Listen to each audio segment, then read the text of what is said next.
Imaginez ceci. Que se passerait-il si tout ce que vous croyez au sujet de l'intelligence, sa valeur, sa gloire, sa promesse d'une vie meilleure, était totalement remis en question? Et si être intelligent ou même aspirer à la génie n'était pas le don que l'on nous avait laissé croire, mais un fardeau, une malédiction même, une source de profond malheur? Restez avec moi, car à la fin de cette vidéo, vous pourriez ne plus jamais vouloir être intelligent. Arthur Schopenhauer, l'un des philosophes les plus provocateurs et mal compris de tous les temps, avait une vision si radicale qu'elle continue de choquer les penseurs même aujourd'hui. Il croyait que l'intelligence, loin d'être une bénédiction, entraîne des dangers cachés que peu comprennent. Ces dangers, soutenait Schopenhauer, peuvent nous priver de paix, de bonheur, et même de la capacité à réellement profiter de la vie. Aujourd'hui, nous allons explorer son secret caché sur l'intelligence, ce qu'il a vu, pourquoi c'est important, et comment cela pourrait à jamais changer votre façon de voir votre propre esprit et le monde qui vous entoure. Schopenhauer était un homme profondément familier avec les luttes de la vie. Né en 1788, sa philosophie était profondément influencée par un monde rempli de souffrances, d'incertitudes et de désillusions. Alors que ses contemporains se concentraient sur de grands idéaux de progrès et de raison, Schopenhauer choisit de regarder dans les ombres de la condition humaine. Il n'était pas intéressé à nous flatter avec des mensonges réconfortants sur le potentiel humain. Au contraire, il exposait des vérités inconfortables. L'une de ses révélations les plus frappantes portait sur le coût de l'intelligence. Pour Schopenhauer, l'intelligence n'était pas simplement la capacité à résoudre des problèmes ou à accumuler des connaissances. C'était une épée à double tranchant, un outil qui pouvait nous élever à de grands sommets, mais aussi nous plonger dans les abîmes du désespoir. Il croyait que plus une personne était intelligente, plus elle vivait intensément la souffrance de la vie. Réfléchissez-y. Avez-vous déjà eu l'impression que plus vous compreniez le monde, plus vous deveniez aliéné ou désillusionné? C'est exactement ce que Schopenhauer voulait dire. Voici le paradoxe qu'il a révélé.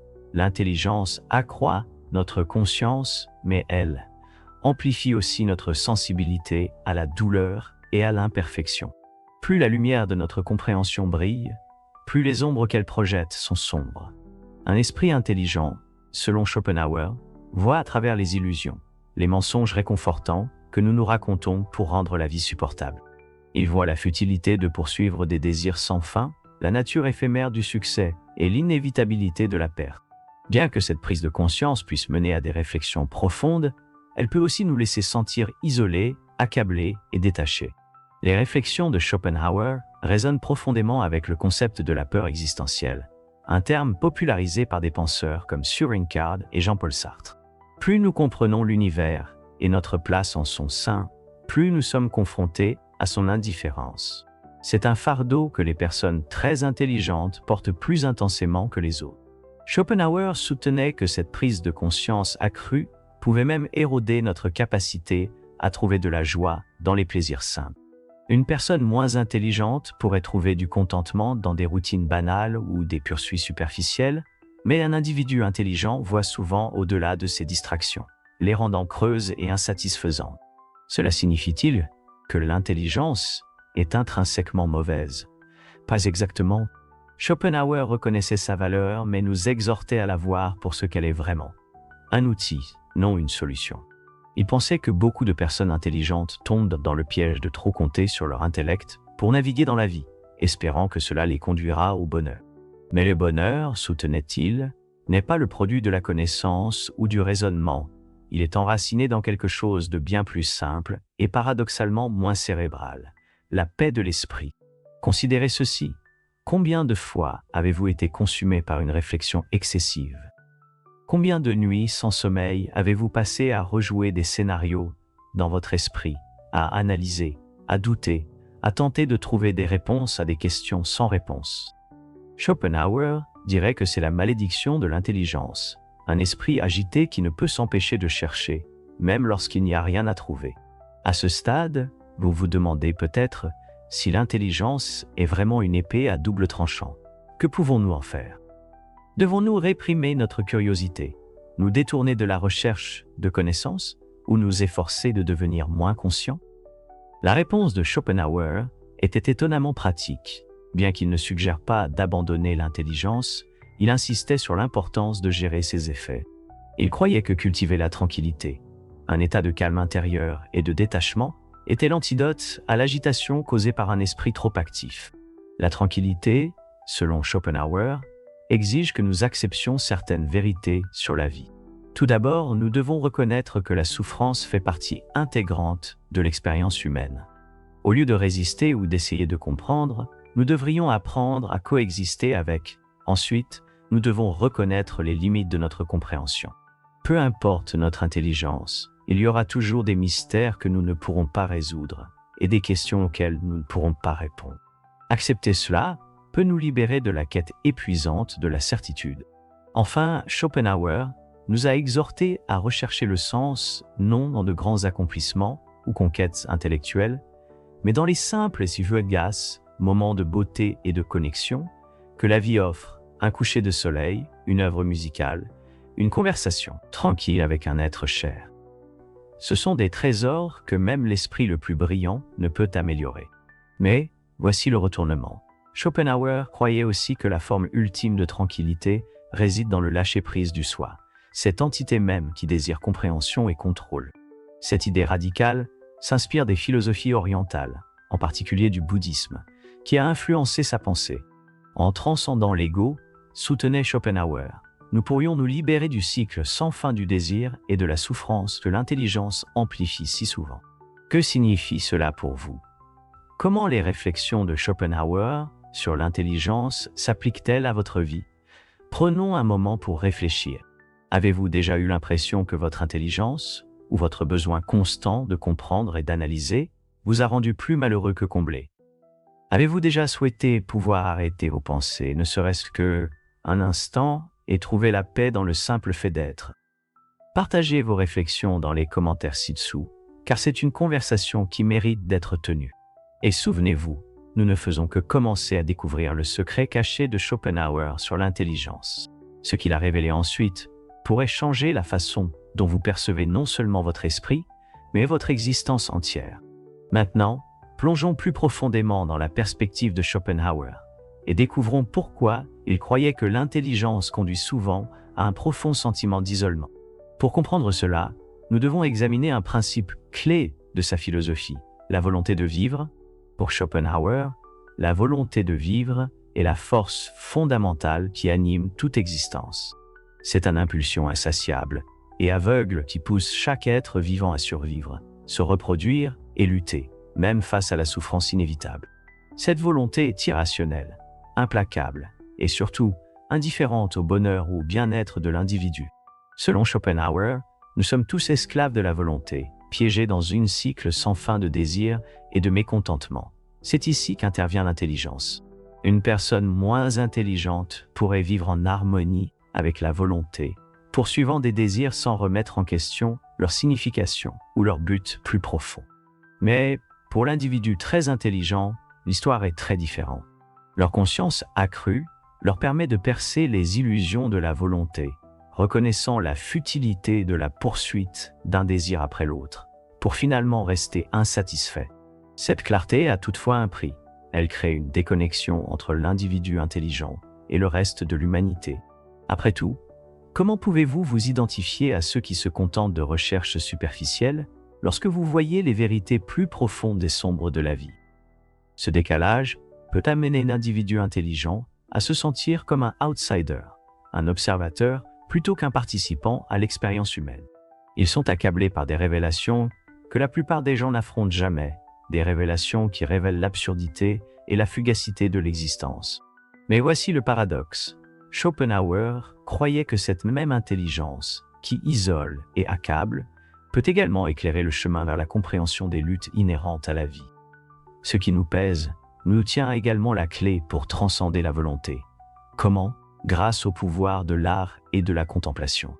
L'art, selon Schopenhauer, offre une échappatoire unique à la souffrance de la volonté. Lorsque nous interagissons avec l'art, que ce soit de la musique, de la littérature ou de la beauté visuelle, nous entrons dans un état de pure perception. Dans ces moments, nous ne sommes plus consumés par des désirs ou par les exigences incessantes de la volonté. Au contraire, Nous vivons une sorte de liberté rare où nous pouvons simplement observer et apprécier la vie sans le poids de l'effort. Prenons la musique, par exemple, que Schopenhauer considérait comme la forme d'art la plus élevée. Il la décrivait comme une expression directe de la volonté, capable de transcender le langage et l'intellect. Contrairement à d'autres formes d'art qui représentent des aspects du monde, la musique s'adresse à quelque chose de plus profond. Elle résonne avec notre être intérieur, offrant un aperçu de réconfort dans une existence par ailleurs turbulente. Cette idée pourrait vous parler. Pensez à un moment où une œuvre musicale, une peinture ou une histoire puissante vous a ému. Pendant ces brefs instants, le chaos de la vie semblait s'estomper et vous vous êtes senti connecté à quelque chose de plus grand, quelque chose d'intemporel. Schopenhauer croyait que ces moments ne sont pas de simples plaisirs éphémères, mais des occasions profondes de sortir du cycle de la souffrance et d'entrevoir une vérité supérieure. Mais ce n'est pas tout. Schopenhauer soutenait que l'intelligence pouvait également être utilisée pour cultiver un état de détachement qu'il appelait apaiser la volonté. Cela implique de prendre du recul par rapport à l'aspiration constante et au désir qui domine nos vies, et d'embrasser plutôt une perspective d'acceptation et de tranquillité. En apaisant la volonté, nous nous libérons du cycle interminable de la convoitise et de l'insatisfaction. C'est plus facile à dire qu'à faire, bien sûr, dans un monde qui glorifie l'ambition, le succès et la quête incessante des objectifs. L'idée de prendre du recul peut sembler presque sacrilège. Mais la sagesse de Schopenhauer nous rappelle que la véritable plénitude ne vient pas du fait d'obtenir plus ou de savoir plus. Elle provient du lâcher-prise des désirs, des attentes et même du besoin de constamment tout comprendre. Maintenant, laissez-moi vous poser cette question. Vous êtes-vous déjà senti submergé par la pression d'accomplir, de grimper toujours plus haut, d'être toujours meilleur? Et si la solution n'était pas de faire plus, mais de faire moins? Et si la clé du bonheur résidait non pas dans l'ajout à votre vie, mais dans sa simplification? Réfléchissez à cela un instant et n'hésitez pas à partager vos pensées ci-dessous. Au fur et à mesure que nous avançons, nous explorerons le lien de Schopenhauer avec d'autres grands penseurs et comment ces idées sur l'intelligence ont influencé la psychologie et la philosophie moderne. Il y a une raison pour laquelle son œuvre a traversé les siècles. Elle parle des luttes universelles de la condition humaine et offre un chemin vers la paix qui est aussi pertinent aujourd'hui qu'à son époque.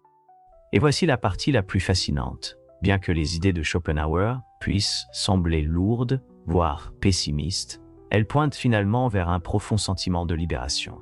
En comprenant les coups cachés de l'intelligence et en apprenant à apaiser la volonté, nous pouvons atteindre un état de clarté et de sérénité que peu d'entre nous expérimentent jamais. Mais comment pouvons-nous appliquer ces leçons dans notre vie quotidienne? Quelles étapes pratiques pouvons-nous entreprendre pour embrasser la sagesse de Schopenhauer et transformer notre relation avec l'intelligence? Restez avec moi, car ce qui suit pourrait être la révélation la plus importante de toutes. Plongeons maintenant dans les applications pratiques de la sagesse de Schopenhauer et comment ces idées sur l'intelligence et la volonté peuvent transformer votre vie quotidienne. Si vous vous êtes déjà senti piégé par vos pensées ou accablé par le poids de votre propre esprit, c'est ici que ces enseignements peuvent devenir une source de guidance et de pouvoir. Schopenhauer croyait que le premier pas vers la libération est la prise de conscience. Reconnaître les schémas de la volonté et comment ils se manifestent dans nos vies est crucial. La plupart d'entre nous passent leur journée à courir après des désirs, la richesse, le statut, la reconnaissance, croyant que l'accomplissement de ces buts apportera un bonheur durable. Pourtant, comme Schopenhauer l'a souligné, même lorsque nous obtenons ce que nous voulons, la satisfaction est éphémère. L'esprit passe rapidement au désir suivant, nous piégeant dans une boucle sans fin. Pour se libérer, Schopenhauer a suggéré un changement radical de perspective. Au lieu de poursuivre des objectifs externes, tournez-vous vers l'intérieur. Commencez à observer vos désirs sans jugement. Demandez-vous, pourquoi veux-je cela? Qu'est-ce que j'espère que cela me rapportera?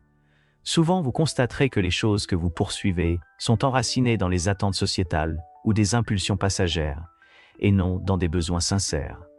Ce simple acte d'introspection peut vous aider à vous détacher de l'attrait implacable de la volonté. Mais la prise de conscience seule n'est pas suffisante. Schopenhauer a également souligné l'importance de cultiver un détachement conscient. Cela ne signifie pas devenir indifférent à la vie, mais plutôt apprendre à interagir avec le monde sans être consumé par lui.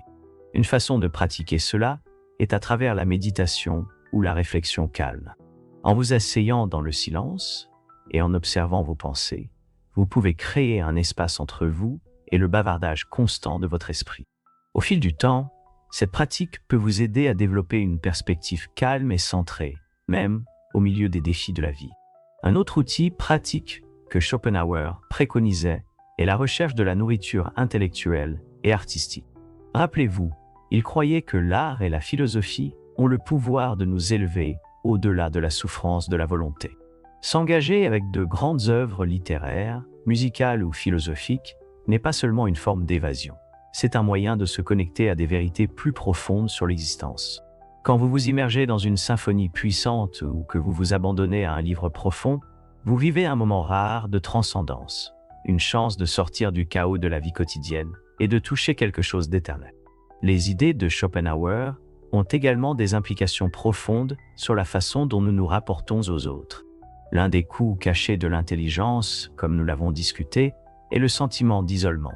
Les individus hautement intelligents ont souvent du mal à se connecter avec les autres, se sentant incompris ou à l'écart. La réponse de Schopenhauer à ce dilemme était simple mais profonde: cultiver la compassion. Il soutenait que reconnaître la souffrance partagée de tous les êtres est la clé d'une véritable connexion. Lorsque nous voyons les autres non pas comme des concurrents ou des obstacles, mais comme des compagnons de route sur le même chemin difficile, notre perspective change. Cela ne signifie pas réprimer votre intelligence ou abaisser vos standards, mais plutôt utiliser votre compréhension pour combler les écarts, favoriser l'empathie et créer des relations significatives. Maintenant, parlons de l'une des idées les plus controversées de Schopenhauer, la renonciation. Il croyait que le chemin ultime vers la libération réside dans le lâcher-prise, non seulement des désirs, mais de l'ego lui-même. Ce concept est profondément influencé par la philosophie bouddhiste, que Schopenhauer admirait. L'ego, avec son besoin constant de validation, d'accomplissement et de contrôle, est la source principale de notre souffrance. En relâchant son emprise, nous pouvons trouver un sens plus profond de paix. Bien sûr, la renonciation ne signifie pas abandonner la vie ou se retirer du monde entièrement. Il s'agit d'aborder la vie avec un sens, du détachement et de l'humilité. Au lieu de s'accrocher à ce que nous voulons ou de résister à ce que nous craignons, nous apprenons à accepter les choses telles qu'elles sont. Cette acceptation, soutenait Schopenhauer, est la forme la plus élevée de sagesse et la clé de la véritable liberté. Laissez-moi vous poser une question. Combien de fois vous êtes-vous retrouvé préoccupé par l'avenir ou regrettant le passé? Combien de votre énergie mentale est dépensée à essayer de contrôler des choses qui, en fin de compte, sont au-delà de votre contrôle? Imaginez un instant ce que cela ferait de laisser aller cette lutte, d'arrêter de lutter contre la vie et simplement vous permettre d'être. C'est le type de personne vers lequel Schopenhauer nous oriente. Mais voici la partie la plus fascinante. Bien que la philosophie de Schopenhauer soit souvent perçue comme pessimiste, elle est en réalité incroyablement empowerante. En affrontant les vérités dures de la vie et en les acceptant, nous pouvons trouver une forme de bonheur plus profonde et plus authentique. Un bonheur qui ne dépend pas des circonstances extérieures ou des plaisirs éphémères. C'est un bonheur ancré dans la compréhension, l'acceptation et le apaisement de la volonté. Alors que nous approchons de la conclusion de ce voyage, il est temps de réfléchir à la question ultime. Que signifie vivre une vie vraiment intelligente? La réponse de Schopenhauer pourrait vous surprendre. Selon lui, la véritable intelligence ne consiste pas à accumuler des connaissances ou à résoudre des problèmes. Il s'agit de comprendre la nature de l'existence, d'embrasser ses complexités et de trouver la paix en elle. Donc alors que nous terminons cette exploration du secret caché de Schopenhauer sur l'intelligence, je veux vous laisser avec cette pensée. L'intelligence est un don, oui, mais c'est aussi une responsabilité. La façon dont vous choisissez de l'utiliser, que ce soit pour poursuivre des objectifs éphémères ou pour cultiver une sagesse durable, façonnera le cours de votre vie. Si cela vous parle, prenez un moment pour partager vos réflexions dans les commentaires. Que pensez-vous des idées de Schopenhauer? Avez-vous ressenti les fardeaux ou les bénédictions de l'intelligence dans votre propre vie? Continuons cette conversation, car ce sont des questions qui ont le pouvoir de changer notre façon de nous voir dans le monde. Et rappelez-vous, comme Schopenhauer nous l'a enseigné, parfois les plus grandes vérités se trouvent non pas dans ce que nous accomplissons, mais dans ce que nous apprenons à laisser partir. Maintenant, mettons en commun la sagesse que nous avons découverte et explorons comment les idées de Schopenhauer peuvent transformer notre perception de l'intelligence et finalement nos vies. La philosophie de Schopenhauer révèle une vérité frappante mais libératrice. La recherche de la connaissance et de la compréhension, bien que noble, ne mène pas nécessairement au bonheur. Au contraire, elle ouvre la porte à une conscience plus profonde des luttes inhérentes à la vie. Mais cette prise de conscience, paradoxalement, est aussi une passerelle vers la transcendance. Pour incarner véritablement les enseignements de Schopenhauer, nous devons adopter les principes suivants. Tout d'abord, l'acceptation de la dualité de la vie. Schopenhauer enseignait que la vie est un équilibre entre la lumière et l'ombre, la joie et la souffrance. Pour vivre sagement, nous devons accepter cette dualité plutôt que de la résister. Chaque moment de joie porte le potentiel de perte et chaque chagrin contient la graine de la croissance. En acceptant cela, nous pouvons aborder la vie avec un sens de l'équilibre et de l'équanimité. Cette acceptation ne signifie pas abandonner ou devenir passif. Au contraire, cela signifie s'engager pleinement dans la vie, mais sans illusion. Lorsque vous cessez d'attendre que la vie soit un flux constant de bonheur, vous vous libérez des déceptions inutiles. On apprend à savourer les instants de paix et de beauté, sachant qu'ils sont précieux précisément parce qu'ils sont fugitifs. 2. L'art du détachement. Le détachement est un thème récurrent dans la philosophie de Schopenhauer. Il croyait qu'une grande partie de notre souffrance provient de l'attachement. L'attachement aux désirs, aux relations, aux ambitions et même aux identités. Se détacher ne signifie pas abandonner ces choses, mais plutôt apprendre à interagir avec elles sans les laisser nous définir. Pensez-y comme tenir un papillon dans votre main. Si vous le tenez trop fermement, vous le broyez. Mais si vous le tenez doucement, vous pouvez apprécier sa beauté sans lui faire de mal. C'est là l'essence du détachement. Apprendre à apprécier la vie sans en devenir esclave. 3. La quête d'un sens supérieur. Pour Schopenhauer, l'art, la philosophie et l'introspection n'étaient pas seulement des activités intellectuelles. Ce étaient des outils essentiels pour naviguer à travers les défis de la vie. Ces activités nous permettent de sortir des exigences incessantes de la volonté et de nous connecter à quelque chose de plus grand que nous-mêmes. Quand vous vous immergez dans une symphonie, que vous vous laissez emporter par un grand roman, ou que vous engagez dans une profonde contemplation, vous n'échappez pas à la vie, mais vous l'enrichissez. Vous touchez le intemporel, l'universel, le sublime, et dans ces moments, vous transcendez les limites de votre existence individuelle. 4. La compassion comme la connexion ultime. Une des réflexions les plus profondes de Schopenhauer était le pouvoir de la compassion. En reconnaissant les luttes communes de tous les êtres, nous nous ouvrons à une connexion plus profonde avec le monde. La compassion nous permet de voir au-delà des frontières de notre propre expérience et d'étendre la bonté et la compréhension aux autres. Cela ne bénéficie pas seulement à ceux qui nous entourent. Cela nous transforme. Quand nous agissons avec compassion, nous nous libérons de l'isolement que l'intelligence peut parfois apporter. Nous devenons partie d'un tout plus grand, contribuant à un monde qui est un peu moins sévère et un peu plus humain. 5. Apaiser l'esprit et la volonté. Le but ultime de la philosophie de Schopenhauer n'est pas d'échapper à la vie, mais de trouver la paix en elle. Cette paix vient de l'apaisement des désirs infinis, de la volonté et de la cultivation d'un état de calme intérieur. Des pratiques telles que la pleine conscience, la méditation ou simplement passer du temps dans la nature peuvent vous aider à atteindre cela.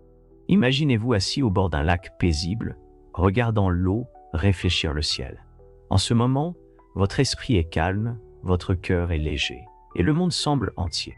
C'est le genre de paix que Schopenhauer croyait que nous pouvions tous expérimenter si nous apprenons à apaiser notre volonté.